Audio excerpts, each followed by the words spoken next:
Grab your popcorn and goobers. It's time for Motherhood in Hollywood with your host, Heather Brooker.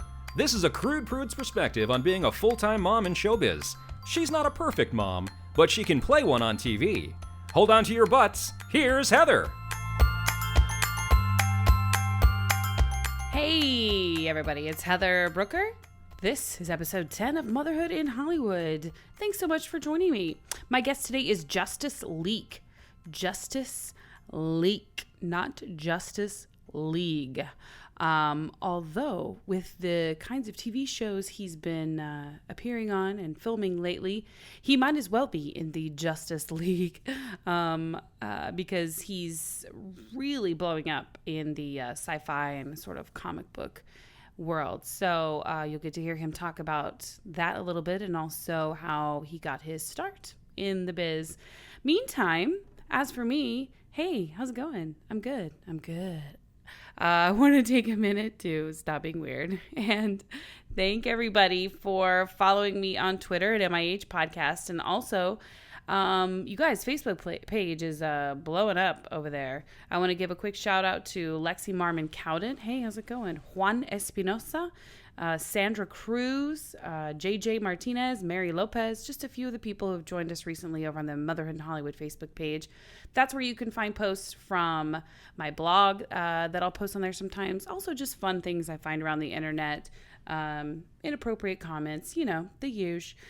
Pretty much what Motherhood in Hollywood is all about.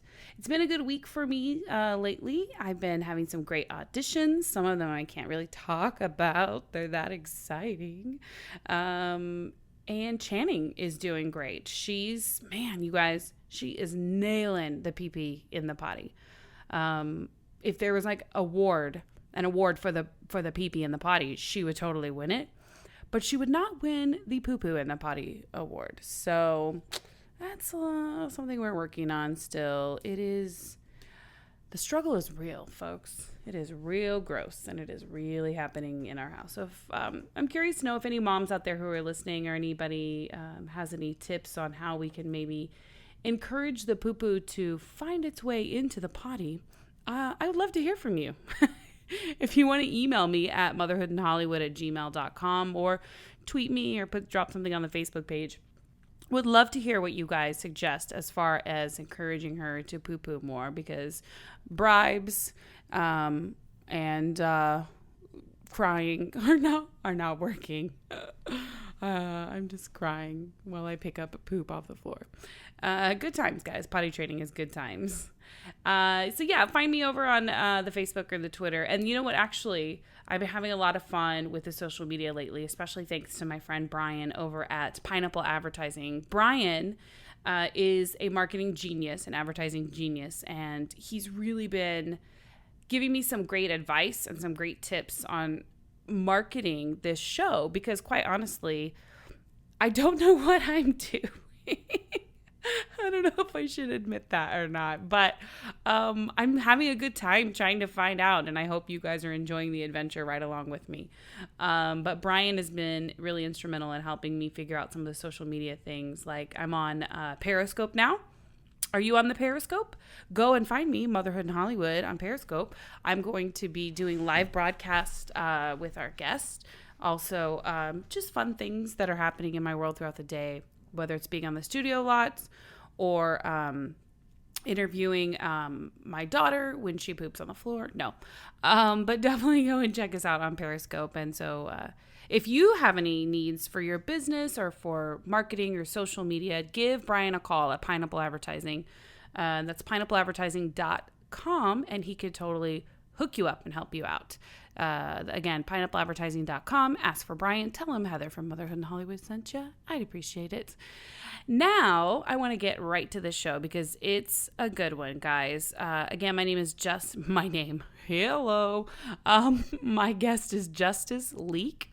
And I should warn you before we go into the show, we popped a bottle of wine before we began to record this one. So you can also hear me in the middle of the show, like pouring wine way too close to the microphone. So if you're like, is someone peeing? No, it's just me filling her up. So things get a little loosey-goosey. I was kind of trying to maybe see if Justice would spill the beans on some of the shows he's worked on. He has some really cool stories to tell about The Flash, behind the scenes on The Flash, The Walking Dead, Vampire Diaries, and the upcoming CBS show Supergirl. He didn't reveal too much, so nobody freak out, but he did have some pretty cool stuff to say about who he's playing on that show. So this is a really good one, you guys, a really good episode. I'm so glad you're here. So now I'm going to shut it and let you hear from Justice. So I think, Justice, before we get into all of my questions that I have for you, we should talk about, first of all, how handsome you are. Oh my gosh. Can we spend the whole hour talking about that, please? Just talking about how gorgeous you are. You guys, if you have not Googled Justice, I suggest you do that immediately. I was somebody's man crush Monday today. Were you really? Yeah. It's oh my God. Very exciting. That's when you know you've made it in Hollywood. It's a 68-year-old man who made. I'm just guessing. I have no idea. It's better than no one, though. It is. It is. Thank you, sir. I've never been anyone's man crush. So something to aspire to. It's early. Yeah, it's still early. It's still, my dreams are not over yet. So let's talk for a second about how we know each other. Because here in Los Angeles, you cannot take a dump in a public toilet without running into another actor. Oh. And that's where Justice and I met. No. Happens all the time. No, I mean, you can't go anywhere really without running into fellow actors. And what's great about LA, and it's particularly Universal Studios, is they have a theme park there and they have a studio tour. And Justice and I were both tour guides at the Universal Studios tour. Yeah. And there's a lot of really great actors and fellow industry-ites or whatever that work there. So that's how we met. And, right? Yeah. Oh, okay, for a second. Yeah, You had a concerned look on your face. I thought, oh shit, did I meet you somewhere else? Well, it was like, do we mention the Craigslist thing? We didn't. Oh, no. no. Yeah. No, okay. Universal Studios. I met a lot of really great friends as well as industry people. It attracts a certain type of individual. Personable, tends to be personable, outgoing, right? And has a love or passion for TV or film, right? Whether or making it or just a fan of the medium, So we have some lifers in there who just really love being around movies and the movie studio, because the tour itself, for those of you who haven't actually been to Universal Studios or don't know anything about the tour, you get on like a tram thing and it holds like 200 people, or you can do like a VIP tour that holds, now I think it's like 50. It used to be 16, but they've increased it. And it takes you around the movie studio at Universal, and you get to see where movies are made and TV shows and stuff like that. So it's a pretty cool thing, but they like you to be sort of outgoing and easy, or good with improv. And so it does really draw in actors. So there's a lot of actors, plus they're really great, like with, I'm not trying to pimp Universal, don't go get a job at Universal just because we're talking about, just because Justice and I are amazing and we started super successful. Everyone. No, but it does, and they are very supportive of actors.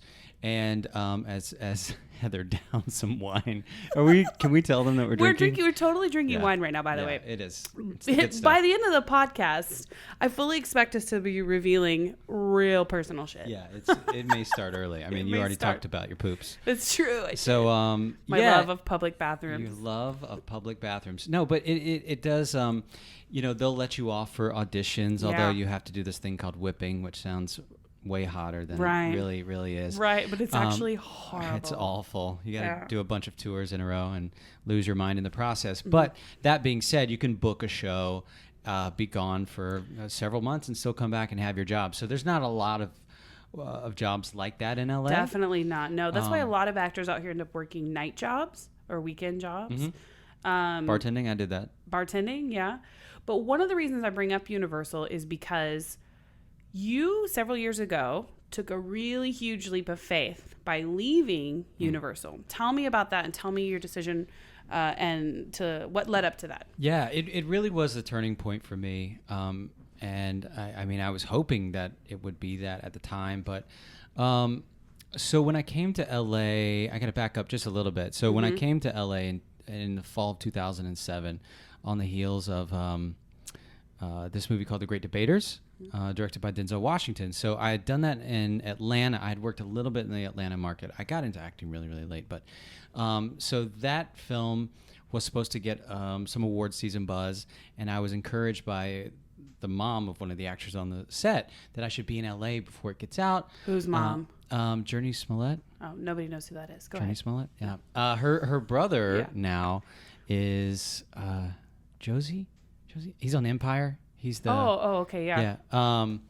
Anyway, she's also in the New Underground. She works a lot. You'd recognize her. Okay. Anyway, so it was her mom who was like, "Get out there. It might help you get an agent." Sure enough, I got an agent within the first month of being here. And then the writer's strike happens. Oh, that actually, I think, hurt a lot of people who were just getting started at that time. Completely changed the industry. My agents would proceed to tell me for the next 6 years that they represented me that, the industry changed, and, had you been here 5 years before, 10 years before, you would have started working and never stopped. But were you SAG at the time? Were you the union? Yeah. I was union at the time. So, but after the writer's strike ended, and it's so funny, I did the premiere for Great Debaters. I just talked about this because I had a publicist meeting this morning. My first ever red carpet. Oh, here we go with the tangents. It's already starting. But it's great, and I think it's helpful to hear stories like this, because all most people ever see is what winds up on television. Sure. And so there were a handful of us, 4 or 5 actors who had small supporting roles in that movie, The Great Debaters. And we all decided to pitch in on a limo.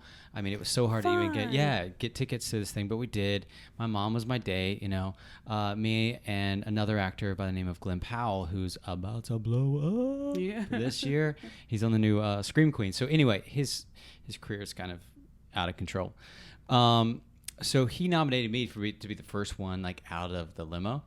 And so I was like, okay, cool. I didn't have much expectations of this, even though, like, Oprah's, like, producing it. I knew it was kind of going to be a big deal, but whatever. It was a big movie. Yeah, but 7 people saw it. It's fine. So anyway, the door opens by someone on the red carpet, and then the flash bulbs go crazy. Wow. I mean, I can't even see.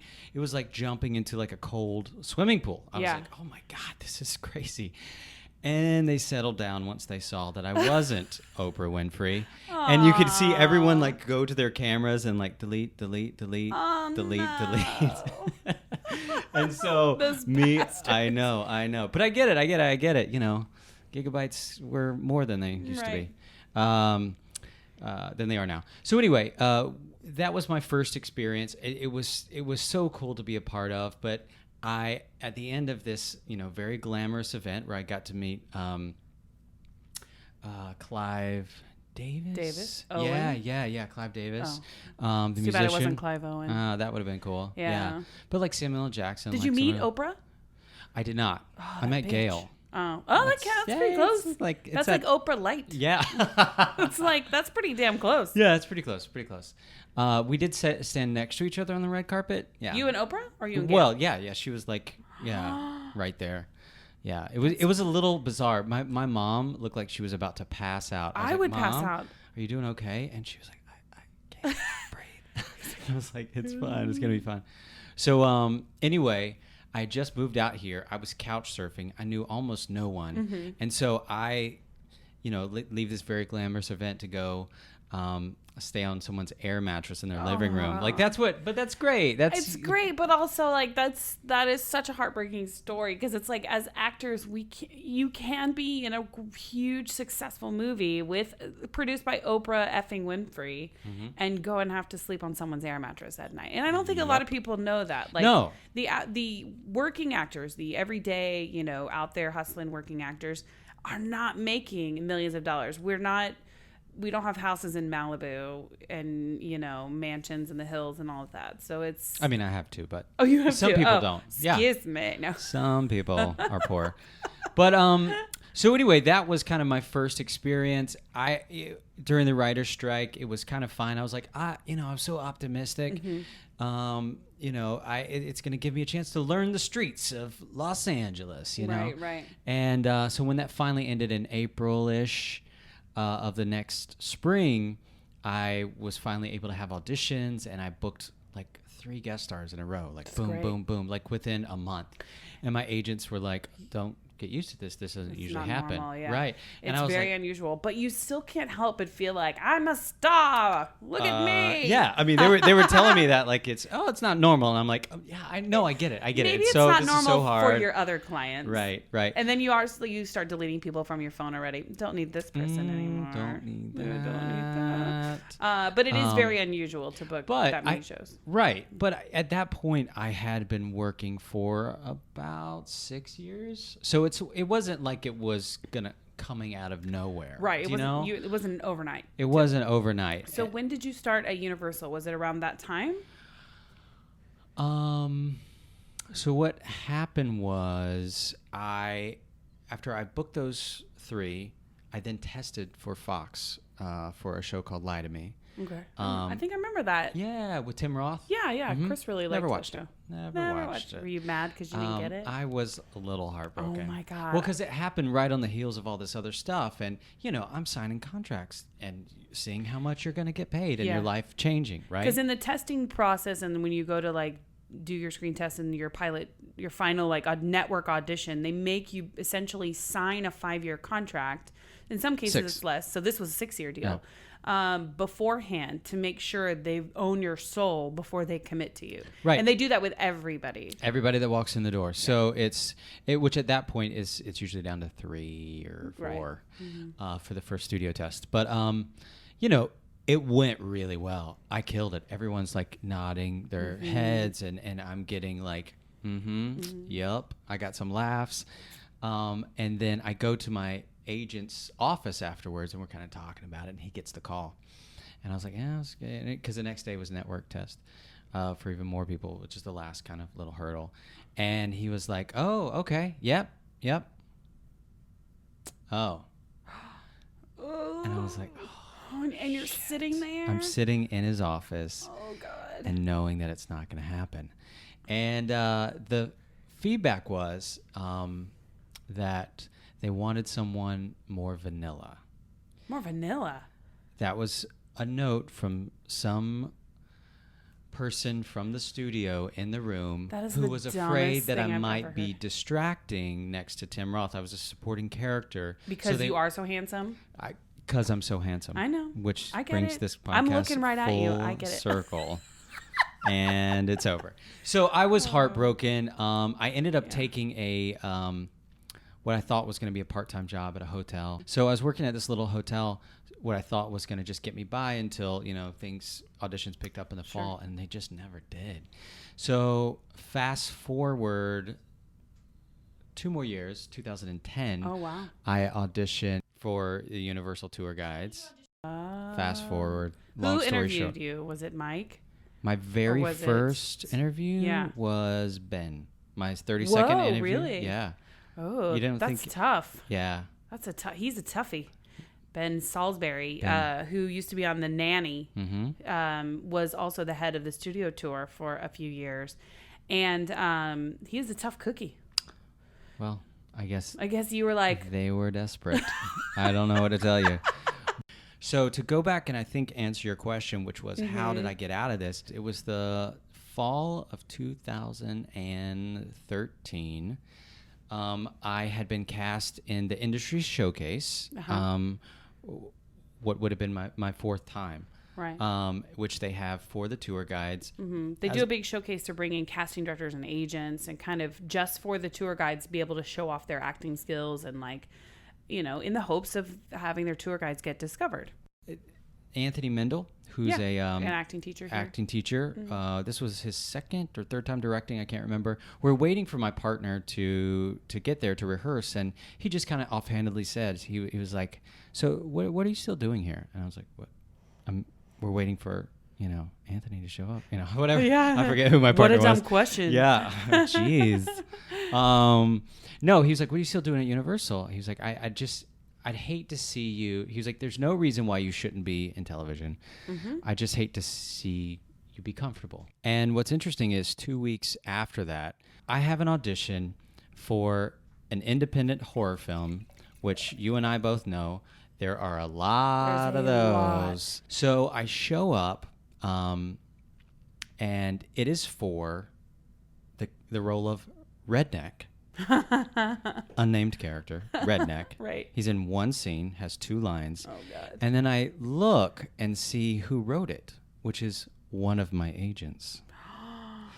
And I was like, are you fucking kidding me? Oh, no. Your Like, own agent was making you audition for a 2-line part on a tiny horror movie? Yeah. So I go in, I do my thing, whatever. Find out that I have a callback, and it's the callback's on Thursday. And I show up, go into the lobby, only to find out that I'm a week early for my callback. Oh, and I was like, no. oh, great.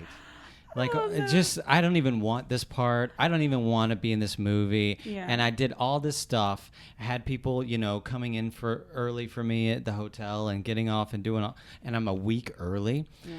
Well, it's Kismet. Because standing in the lobby is a very good friend of mine who had just signed with a manager. I didn't realize this, from that management firm. Uh-huh. And they were standing in the lobby. And we all kind of laughed at the fact that, oh, here I am a week early, right? Uh-huh. And I walked out with my buddy. And I was like, hey, so you really like this guy? And he's like, he's great. Yeah, why don't you come tonight? I'm a bartender. He's like, to the bar. I'll make sure that he'll be there. And maybe you guys can hit it off and maybe he'll sign you or something. That's kind of the idea. And I was like, yes, I need somebody, right? Yeah. So sure enough, I made him out. I'm at this bar. I'm having conversation, and he says, hey, so you're an actor, right? I was like, yeah. He was like, are you going in for David Rappaport next week for The Flash? And I was like, let me just stop you right there. I think he phrased it, are you going out for that new, the new lead in the series for, that they're spinning off of Arrow? And I was like, I'm sorry, did you not know what I was coming into audition for? It was the Redneck role for the independent film. God. I was like, I'm not going in for a new series regular show. And he was like, well, he's like, I think you're more right than my client who's actually going in. And I happen to know the casting director. I was like, oh, really? And he was like, you should ask your agency. I was like, oh, I'll ask, but we'll see. He was like, it is a lot of dialogue, so just be aware. And I was like, well, if you don't mind, could you send it to me this weekend? Maybe I'll get a head start on it, because he was like, it's like 10 pages. So not only does he send me the script, but he puts in a good word for David Rappaport. And sure enough, guess who I have a meeting with on Tuesday? Wow. Yeah, for this. And I was like, oh my God. Isn't it interesting how when you get a team behind you that believes in you and knows your worth better than you do, almost it makes a world of difference. So much. Because it's like all of a sudden then they see your value in the industry and they support you and they submit you for parts that are not only just right for you, but parts that you want to play. Do you want some more wine, by the way? Of course I do. It's delicious. Best podcast ever. That is true. What I will say in their defense is that, they had repped me for 6 years, and during a transitional point in the entertainment industry, right, where things were all a mess after the writer's strike. And there's some degree of fatigue that I'm sure happens when you pitch somebody day in and day out and they're not getting anywhere. It's like night and day sometimes between agents and managers out here. That's why having a good agent and a good manager is super important. And everybody wants to get, everybody thinks they need to be with William Morris or CAA or whatever, but you don't. Which is not true, right? No. I had a buddy who was with them as soon as he came out here. Oh, wow. And did he get lost in the shuffle? He absolutely got lost. Yeah. And part of it might have been that they were shelving him, which is sometimes what they do. I've heard about that. Yeah. Well, I can't believe that something like that would happen. That's where top agencies will sign somebody who is similar to someone they have on their roster already or could be in competition with someone on their roster, and then just don't submit them for big parts because they don't want that person competing. They do a similar thing with scripts as well. Yeah. I can't imagine that happens, but obviously that term came from somewhere. It didn't come out of nowhere. Right. So I imagine maybe it happens at some level. Yeah. I'm pretty sure that's what Melissa McCarthy's agent would do with me. They would bring me on over there at whoever she's with, William Morris. I don't know. So you, after Anthony Mendel said this to you. Right. So I had the Flash audition. Yeah. Right. Mm-hmm. And went really well. And he said, David said right then, he was like, you're not the guy, but you're really great. Oh, nice. And then he just talked to me for about 5-10 minutes. And then he brought me back the next week for a guest spot on The Tomorrow People, which I don't think is on the air anymore. No, I've heard of it. And then a few weeks after that, he asked if I would come in and be a reader as they're trying to cast the Flash pilot. And I was like, yes, please. Yeah. Because I thought that would be such a great opportunity, not just to meet the producers and everything of the show, but to see what's happening on the other side of that room, to sort of break down the barrier of this, what magic thing happens inside that room. I had several little epiphanies. What can I share? Well, you can just talk, you can speak generally, just about in general. Yeah. What I learned is sometimes they know who they want to be right before they come in the room. And that's that's understandable, because because they have their preferences. If they're coming off of a big credit, or they have kind of the look or the following that they're looking for, which, let's face it, this is a business. Yeah. Right? NBC isn't hiring just anybody because they like them. Yeah. It's because they have a following that they're going to bring eyeballs. It's about, we're doing it for the art. They're doing it for the money. Cash, yeah. And that's fine. And they pay us money, and that's how it works. And that's how we keep doing our art. Right. Exactly. Right. So, so that was apparent. But it sounds like David Rappaport really liked you. Oh, he did. Took a shine to it. Yeah. He took a little shine, and I am forever grateful, because I haven't really been working with some good actors, and especially with, they were looking to cast some TV veterans for some of the older characters. Mm-hmm. Are you talking about The Flash still? The Flash. Or tomorrow? Oh, okay. Flash. Yeah, so this is they're now casting the pilot, which will be for the series regular. So we had a lot of producer sessions for that. Right. It's not your and we had a couple months to do it. It's not your standard TV show where they got to cast it in a week. Right. So we had lots of sessions. And I got to read opposite some TV veterans, and read with them. And he likes actors to be their readers. Yeah. So I was very careful not to, not to overact. To be distracting, and to kind of be ready when they wanted someone, but also give them, I was going to be in it with it. Right. And some actors, some of the younger actors struggled with connecting. Yeah. I do the same thing. Yeah, sure. With remembering not to just read my lines off their face and to take them in. Mm-hmm. But there's a couple of TV veteran guys that came in that they blew right through their marks that we had for them. This one guy came right up to me, and they're trying to turn the camera to face him, but they're not going to stop him. Sure. And he even went off. He went up on one of his lines. Mm-hmm. And I was kind of giving him the look do you want me to go ahead and come in now, or are you looking for the line? Are you gonna? And sure enough, I saw he just took a second, got the line, and went right back into it. He did not let it fluster him. He did not let it bother him. Do you think that he was doing that because he was I have nothing to lose here, and I literally give no Fs, or if he was just because he's so secure in what he's doing? I think he's so secure in what he's doing. And let's be honest, on the day, that's exactly what you would do anyway. Sure. If you go up in your line, you either wait for a second, grab it, or call for line, and they'll yell it to you, and you'll kind of back up a little bit. You might ask the other actor, hey, could you feed me that again? And then you start over. Everyone's still rolling. Nothing's cut, no harm, no foul. They'll be able to edit this a million different ways anyway. Mm-hmm. So I just took that as confidence. He didn't get in his head about it. Like I said, he did what he needed to do in the room to give the performance, and that was it. What was the first big thing that you booked that sort of got everything going? Yeah. Halt and Catch Fire. It's Halt a and show Catch Fire, on yeah. AMC. Yeah, that another like 17 people watch. Because it's almost it's almost like a momentum out here. Once you book one thing, then all of a sudden people are like, oh, Justice, who's this? Oh, Heather, who's this? And then you book something else. A week and a half later, I booked Walking Dead. Isn't that amazing? Yeah, out of not having a legitimate booking in 5 years. Now, tell me about Walking Dead, because I know there's a lot of fans that are going to be listening. Holla. Walking Dead. So at the end of season 6, the gang arrives at Terminus, which they had been looking for as somewhat of a sanctuary, in this world. And they find out that it is not a sanctuary, and it was basically a trap. And so at the beginning of the season premiere of season 7, you see why people were being lured to Terminus. And spoiler alert, if you haven't watched it, we're a bunch of cannibals, so we're eating folks. So I was, but not zombies, right? We're not. No, we're eating fresh meat.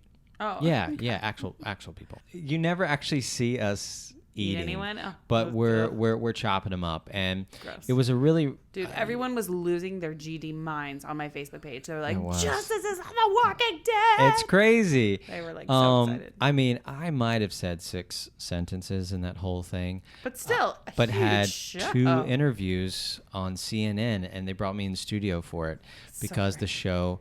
That episode was the most watched cable television show of all time. Of all time. Which is insane. Yeah. I think I'm unrecognizable, which is fine. Did you know that I didn't realize this, the very first guy whose throat I slit, he plays the Penguin on Gotham. Oh. Isn't that crazy? Interesting. Do you still keep in touch with him? No. I was going to say. I didn't even know at the time. Oh. Because he was filming it. Because I think Gotham premiered January of this year. Did you watch? Are you watching Gotham? I watched a little bit of it. Yeah, I try to watch it. I know the Batman storyline is supposed to be dark and twisted, and like Batman as a character is very dark. This show was just too much, but it was like drippy dark. It was like, oh, we're so evil. We make evil look evil. And it's like, calm down. We get it. I had a fun tweet today. Can I tell you this? Yeah. Because for the first time in my life, people are excited to talk to you. Yes, tweet you. on tweet. And so when this thing came through with Supergirl or whatever, someone just tweeted, I just saw it today, said, are you serious? His name's Justice League. He couldn't be more perfect if his name was Batman Jones or something like that. Like, he deserves to be in a DC comic. I was like, oh, that's amazing. So we have to talk about Supergirl then. Yeah. So what is the character you're playing on Supergirl? I saw the picture. It looks like a big bug. It does look like a big bug. What can I tell you about that character? I really can't talk too much about it other than... Well, you don't have to tell me what you do on the show. Yeah. But, like, what is... I mean... The Hellgrammite is a... How do you say it again? Hellgrammite. Hellgrammite. And what's this is how ridiculous I am. I went up to Chris and I go, hey, Justice has got a show called he's a character called Hellgrammite. Hellgrammer. Yeah. Hell. And, something about hell. Yeah, and he was like, I don't know what you're talking about. You're so embarrassing. He's like, please stop. And then I showed him the picture, and he's like, oh yeah, Hellgrammite. Well, yeah, it's a lesser known character, but he is a supervillain. He was part of the Suicide Squad. Yeah. We all know that the Suicide Squad movie is about to come out. Mm-hmm. I am not in that movie. Fuck that movie. I know. That's what I said. For not hiring Justice. So that's all right. But he was a villain of Superman, which is within the same world as Supergirl. But I think all I really can talk about is that I am an alien. Yeah, it's still a bad guy. Still a bad guy. Yeah. Still, but as with all villains that I've played up to this point, or bad guys, they're not bad for the sake of being bad, right? There's a reason. Sure. And so I do have a bit of a soft spot for this guy. Yeah. All of the nerds The reason I think your Twitter is blowing up is because everybody is excited. Supergirl is a very highly anticipated show. I think a lot of people are really looking forward to seeing it. It looks like it's going to be well. I mean, have you seen done. Flash or Arrow? Yeah. Those are great shows. Yeah, really, really good shows. Yeah, so I love those. Greg Berlanti, who created those, as well as the new DC Legends of Tomorrow, also on CW, is knows what he's doing. Yeah. So he's really great about.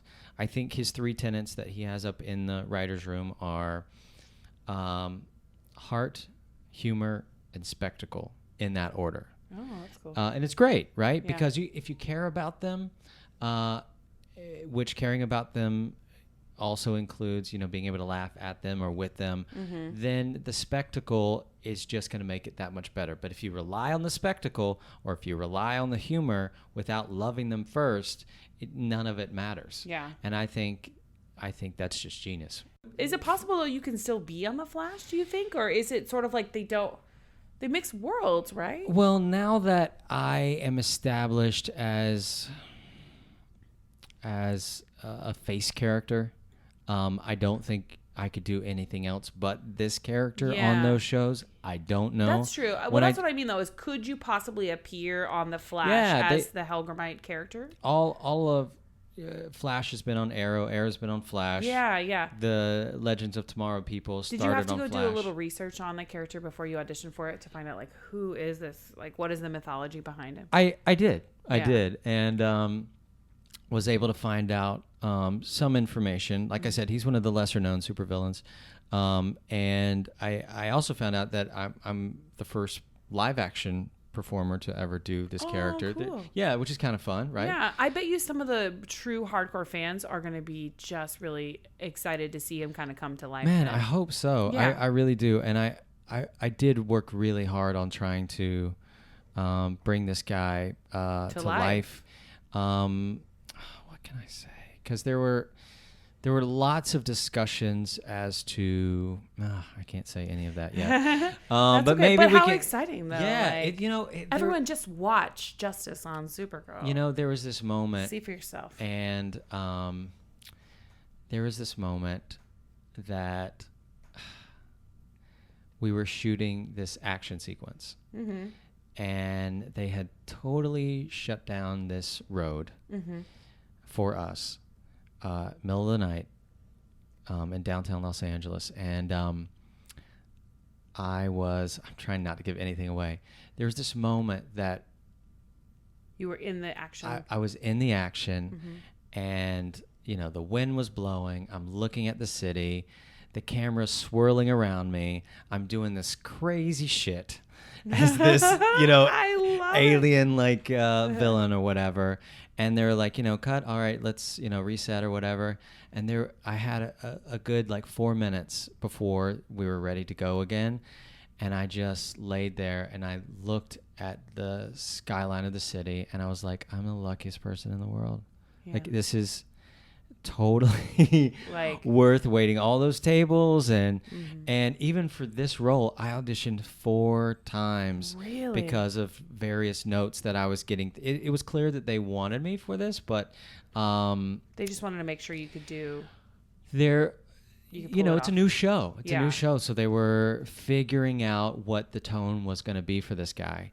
But I'm not going to lie. It was tough. I feel like I worked really hard on getting there was just probably a lot of pressure, too, because they the producers want it to do so well. Yeah, and this is their first time going over to the, big, mama network with it. CBS. So it's a bigger demographic, so they have more concerns there. I'm curious to see how a show like this will do on CBS. Because CBS, aka the Tiffany Network, has been... I don't get it. It's bread and butter. Tiffany? CBS? That's its nickname, is the Tiffany Network. What does that mean? Honestly, the jeweler? Yeah, it used to be, I'd have to look it up again to make sure, but I remember when I was reading about it, it was sort of a throwback to the classic age of television where it was the the top tier, the best of the best of all of the TV networks. Oh, yeah. It was gotcha. like the Tiffany of, and somehow it's America's most watched network. Right, America's most watched network, but somehow it earned the name the Tiffany Network. And I don't know why I'm old and I still remember that, but it's because you're old. It's because I'm old, 100%.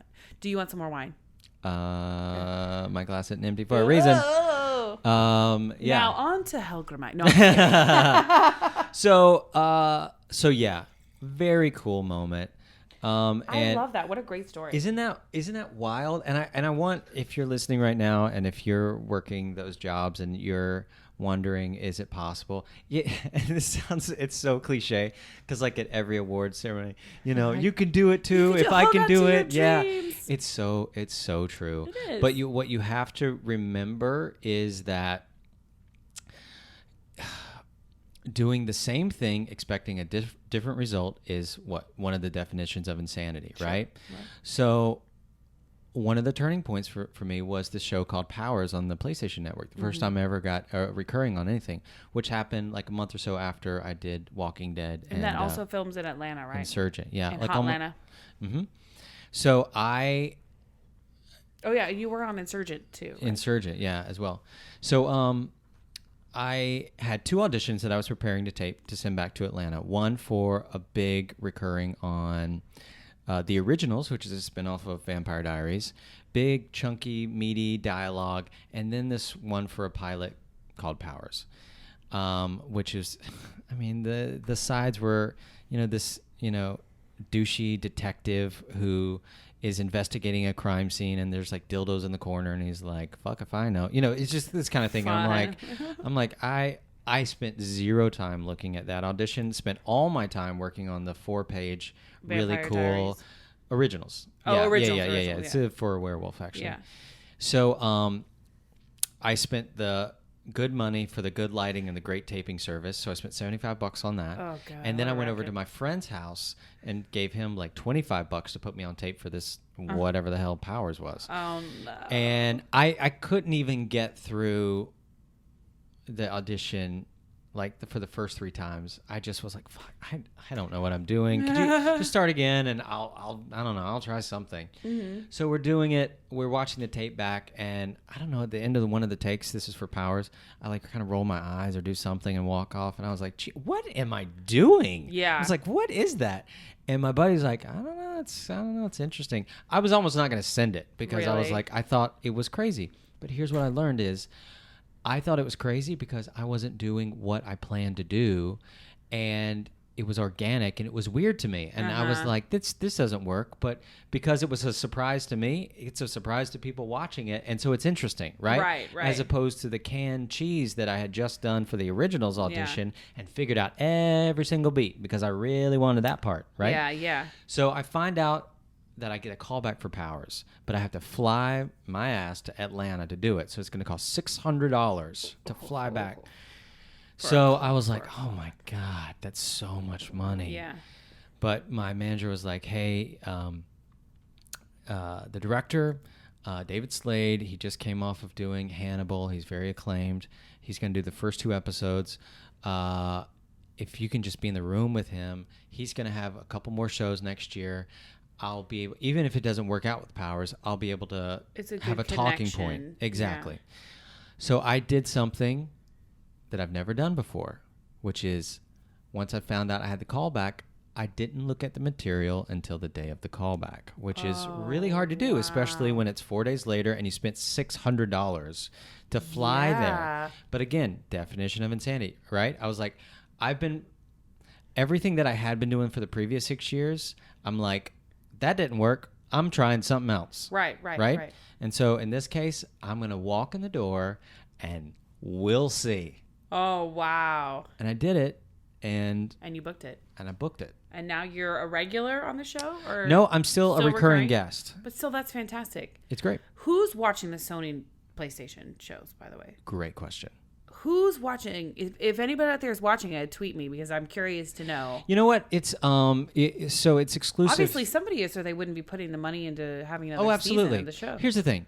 It's the source material that Brian Michael Bendis and Michael Ove Avon Oming created, fantastic. So good. Really interesting characters, really dark, kind of cynical look at this genre of powers and people with superhuman abilities that, I mean, the market is saturated with, right? Is it kind of like Heroes? Like a take on Heroes? It's hard for me to say because I didn't watch Heroes, but from the conversations I've had with people, they say it's similar in that it's not an exclusive group of people that have superpowers. People have ranging abilities of superpowers. Most have none at all. All over the earth. Yeah, all over the earth. Some people can, hover 6 inches above the ground, and it's a cool party trick, or they can soar through the air, right? Okay. It's just all those kinds of things. Do you have powers on the show? I do not. Okay. So you're one of the ones without. I'm part of, so it focuses on this guy, Christian Walker, who is a detective in the powers division of the police department here in Los Angeles. And he used to have superpowers, but lost it during this fight with this notorious villain called Wolf. Okay. And he was one of the only people in the world who's ever lost his powers, right? So he's decided to still fight crime and do good by, even as a normal human now, using it to as a detective within the powers division. So the powers division here in Los Angeles is kind of a disrespected division, because what can humans really do against people with superpowers anyway? It's kind of a joke. But we do have this cell like a mile underground in concrete that we put the really bad ones, and they can't really go anywhere. Okay. So there is some things that we can do to sort of modulate their behavior. Yeah. So we investigate crimes amongst people with superpowers. And unlike other comics, our powers age and they grow old and they die. And so they're not completely invulnerable. You can have some sort of invulnerability, but you still are an aging person, right? Sure. And so power is actually looked at more like celebrity. It's almost a commentary on the celebrity culture. Like, what are you going to do with your superpower? The cooler power that you have, you're probably going to have an endorsement from Nike. Oh, you know I what I'm see. saying? How interesting. And you're gonna be at club openings, and you're gonna have an agent. Yeah. So it's a really interesting look Yeah. at this whole genre. Do you think though that that almost has a sci-fi bent to it? Like I think it definitely has a sci-fi bent to it if people have some kind of powers. And then you're going to be on Supergirl. You are sort of now being, and The Walking Dead, I think Walking Dead it's based on a is graphic novel. Yeah. Yeah. So you're sort of getting into the world of comic books, sci-fi. It's a whole genre where people are passionate. Very passionate fans. They know what they like, what they don't like. They have opinions on it. They're very well read fans. Yeah. How does that feel? Do you feel like you have to, brush up on all that stuff to keep track of it? Do you feel like that's something you want to continue to do more of as terms of like sci-fi stuff, or are you just still open to whatever? Yes, is the answer to all those questions. All of those. Let me back up and just say, because you had asked, who's watching Powers, and the people who are watching it are those kinds of fans who love, in this case, probably love gaming, but also love the idea of being greater than who you are, or the underdog achieving. Did you go to Comic-Con with? I went to WonderCon. WonderCon, yeah. Which is put on by the same people as Comic-Con, a little smaller. Yeah. And was able to do the panel thanks to Brian and to Michael. They brought me up on stage, and it was fantastic. That's awesome. So cool, right? So the fans of our show, the fans of just the platform of PlayStation are very vocal, thanks to Twitter and Instagram and everything else, and message boards. Everybody has an opinion that needs to or should be heard, right? And thankfully, going into the second season, with Michael Bendis now taking over our show, along with Remy, they are going back and really staying true to the original text. And I think fans are going to be just through the moon with this second season, what they're doing with it. And it's really exciting, all of that. And I can't wait for fans to see the second season, having basically just been given a taste, because with what we did in the first season, it really started to ramp up towards the end, and the people who saw it probably noticed that, and that momentum is just going to get bigger and bigger in the second season. So to answer your question as far as how it feels to be a part of that sort of the sci-fi community. Yeah. It's such a beloved community. I'm not going to say that it's not intimidating, Yeah. because especially as someone like myself, who I already admitted is not well read within the world of comics and everything else, and it's not for want of doing it. Now it's like, gosh, that's what I should have been doing instead of like watching football. I grew up in Alabama, so we watched a lot of football instead. I think though that maybe it's good that you're not such a big fan, because you would already have a take and a preconceived idea of what those characters should be like, or what the fans are going to want to see. You know what I mean? Like, so maybe it's better that you're not. I hope so, because either way, I'm doing it. Either way, fuck you guys. Either way. But let me tell you something. It's the couple of shows that I did before this past year, which was, like you said, very comic heavy, was Cold Case, and this show called Women's Murder Club, and another one called, I forget.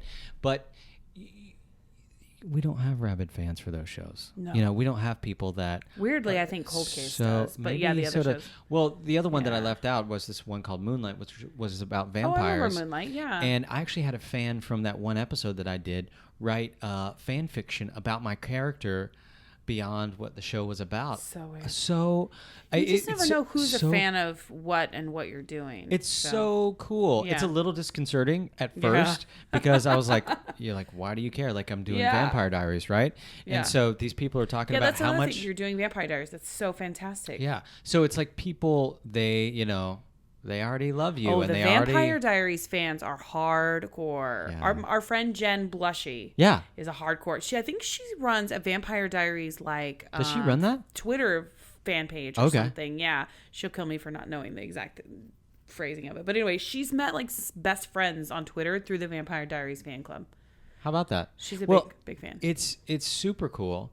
Like I said, it's a little disconcerting at first because for someone who no one cared, not only could I not get a job, the jobs that I did have, only my family and Lee Middle School, where my mom teaches school and tells everyone what I do, cared about, right? So now for people to care about what I do before it even comes out is really cool. So... Now, I want to talk about your mom for a second, not to sidetrack, because you're always posting such lovely things about your mom and your family. And that is one of my favorite things about you, honestly, is because I don't want to say you're a mama's boy, because that's not... It's true, though. It's true, but it's so true. sweet. And as a mom... I bet your mom is just beaming. You know what? I am so incredibly blessed because not everybody has the support of their family to do whatever they want to do. Right. Mm-hmm. I feel like I hear a lot of stories, especially within the arts community, about families saying, so how much longer are you going to give this thing? Or, when are you going to do a real job? Real job, yeah. So... unlike those people, I have a family who believes that it's gonna happen, and believed that whole time during all those years where no phone calls were ringing, and I was auditioning for Redneck in the the one-line Redneck, in the one-line Redneck role. So my mom has been a huge supporter, and so nice. Did me share something with you? Yes, of course. Okay, so you may or may not know this. My dad passed away about 5-6 years ago, coming up on 6 years ago. And so his last, the last time that I went home, which was in about October of 2009, he was in the hospital. We knew it wasn't going to be long. He had cancer. And I had red eye all the way from LA back to Georgia at the time. And I arrive at the hospital. My mom is asleep on the couch. It's like 6 o'clock in the morning, and my dad's in the hospital bed or whatever. And I get there, and I'm exhausted. I'm a wreck, And he was like, "Hey," I was like, "Oh, you're awake." And he was like, "Is that Hollywood?" And I was like, "Hey, Dad." And he was like, "Hey, hang on 1 second." And he reaches on the side of his bed and he hits the alarm button, and he goes, "Darn, darn," and my mom wakes up. She's like, "What's going on? What's going on?" The nurses rush in, and he was like, "Here he is. Go ahead and grab his autograph before he heads back, or whatever." Aww. My dad had just done it because he had been telling the nurses all about, his and he wanted them to famous son. come and see you and meet you. Oh my God. That's so sweet. And I felt like the biggest fraud in the world because I had a co-star. You felt like you were Drop failing. Dead Diva. You know what I'm saying? Like I had done so little. This was right in that lull where nothing was happening. Mm-hmm. And hey, Dad, I don't know if you know this, but there's more important things going on than my lack of a career at this moment. Right. But not to him, not to parents. I can tell you right now, when my daughter comes up to me and tells me she pee-peed in the potty, it is the best day of my life. Your kids, when they do something, even what might seem like a small accomplishment to you, it's big deal to mom and dad. Big deal. Yeah. So I can see that. Now I look back on that moment and realize, oh, that's such a gift because I can't even. Oh. Because you're getting a little misty. Yeah, I'm getting a little misty because, I know he would be through that moment I was telling you about. He would have gotten the biggest kick out of it. He was a police officer. And, this show called Powers, I'm so thankful for because he would have loved it. I was a detective. Are you kidding? He was a detective at one time. And here I am, here's this shy little kid who was afraid of guns and everything else playing all these kind of crazy things. He would have gotten the biggest kick out of it. But in a very interesting way, I was just telling someone about this the other day. Because he was never healthy enough to come visit me when I lived in Los Angeles. So I had no markers of him driving around. Right. So my grieving process took a lot longer because I was not reminded of him everywhere that I went. Unlike my family. It just hit you all of a sudden. It just hit me all of a sudden. Mm-hmm. But instead, when I would walk onto the lot of Warner Brothers, instead of it being a phone call to my family trying to explain this to him, I felt like, this sounds so hokey, but he was there watching and he was with me. He was. Yeah, do you know what I'm saying? That doesn't sound hokey. He got a first row seat to see all this stuff that is only going to be a story to my mom and my sister and all that. I think that's a really lovely sentiment. I bet your dad is watching you. My gosh, he's so proud. It's so great. I am in, like I said in the beginning, constant awe of you. Not just your chiseled jawline. Oh wow, guys! If you could just see this at home, I know, so right? chiseled. Listen, I'm drunk and I'm basically just bring it on, Justice. Yeah. We're alone in a room together. Holler. Put your pants on. Come on, Heather.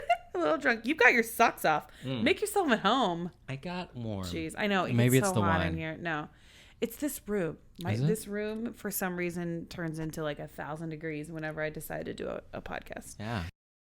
Thank you so much for coming on the show. No problem. I was thrilled that you were in town because I honestly was like, "You're here, come over to my house." Yeah. Instead of in Hotlanta, working on every show. It's such a treat for me. I'm sorry if I ramble too much. You did not ramble. Yeah. I mean, I'm gonna be editing the shit out of this. Whoa. You did not ramble at all.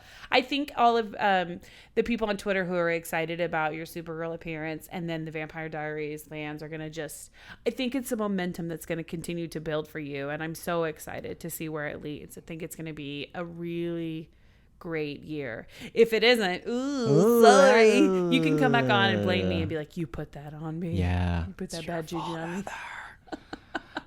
me. Yeah. So where can people find you if they want to follow you on the Twitter? Yeah, I think it's just my name, Justice Leak, on Twitter. Justice Leak, nerds, not Justice League. Yeah. Justice Leak. Leak. Leak. Yep. And your sister's name is Liberty? True story. God, that is the cutest. Your parents are so cute. I know. It's Justice my dad. and Liberty. So at Instagram, I think it's justice.leak because someone had Justice Leak. I guess. Who? I don't know. Some weirdo.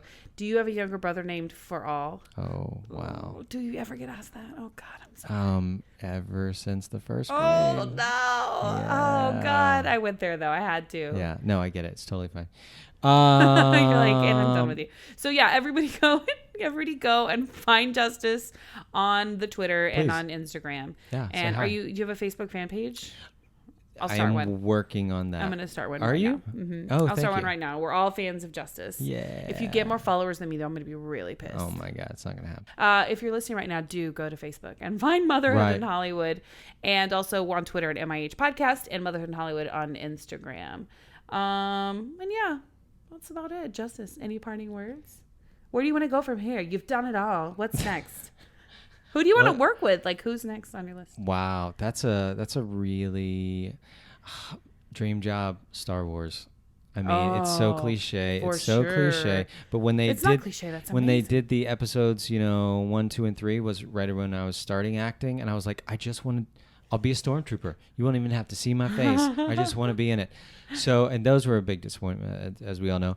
But now that JJ's doing it, I think it's going to be amazing. Yeah. Disney, now that they own it, they're going to be making them forever. So I got a fighting chance. You do have a fighting chance. You need to get in there and find out who's casting all of those and just start sending roses. There are, things in the works. As I've started to work with that genre of people, there's a lot of overlap. So I'm just kind of putting it out there, but that's my dream. Oh my God, I'm tingling all over. That would be amazing. Will you come back on the show sometime and tell me about all the amazing things you're doing? Sure, all of them. Yeah, thank you. Thank you so much for being on. Thanks for having me. I appreciate it. Thanks again for listening, everybody. And we have another exciting episode coming up next week, so we'll see you then. Bye. Mama Funny. Balls.